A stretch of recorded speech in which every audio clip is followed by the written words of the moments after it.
Oke,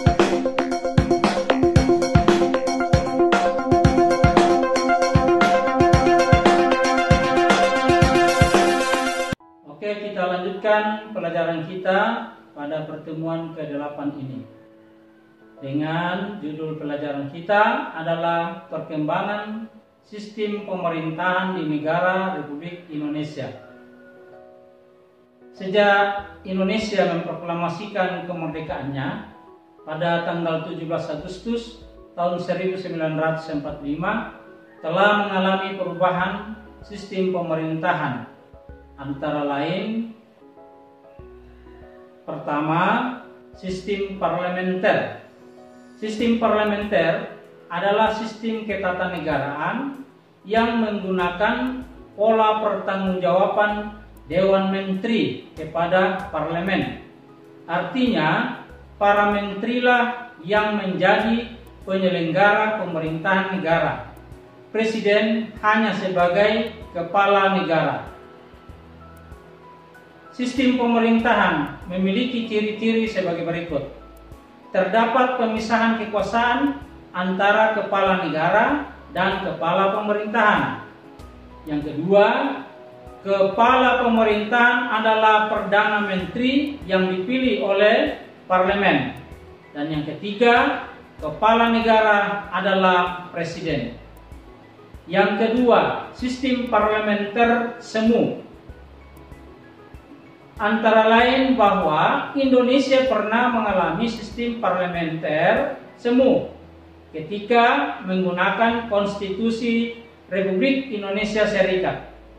Dikatakan parlementer semu karena pengangkatan Perdana Menteri oleh Presiden, bukan parlemen.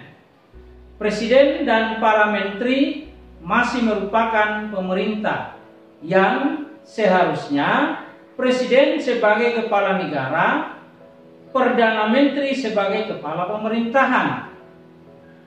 Lalu pembentukan kabinet dilakukan oleh Presiden dan bukan oleh parlemen.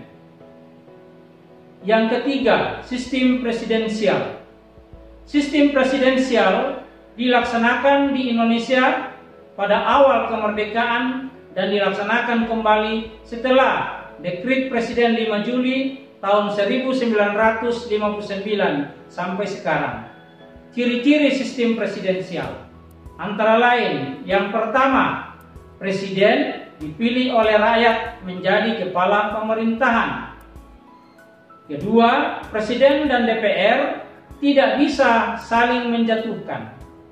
Dan yang ketiga, Presiden dan DPR atau parlemen mempunyai tugas masing-masing secara jelas.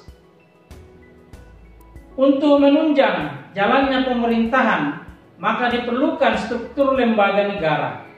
Pembagian kekuasaan pemerintahan negara Indonesia menurut Undang-Undang Dasar tahun 1945 mengikuti konsep yang disebut teori trias politika.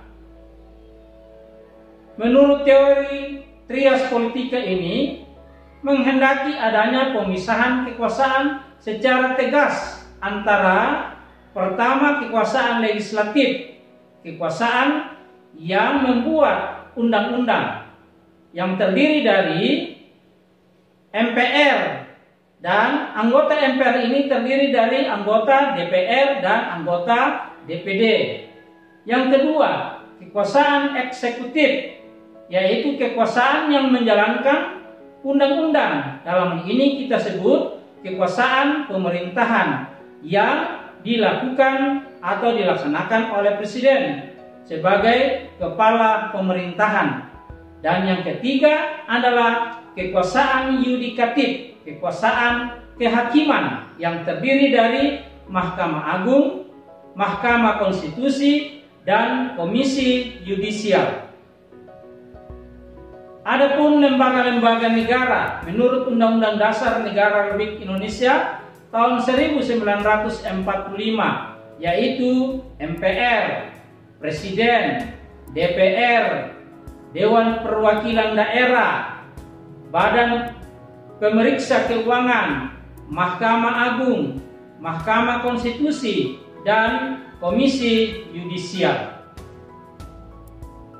Jadi, dengan demikian bahwa inilah sistem-sistem yang ada dalam pemerintahan negara kita yang dilaksanakan oleh lembaga-lembaga negara menurut Undang-Undang Dasar Negara Republik Indonesia tahun 1945.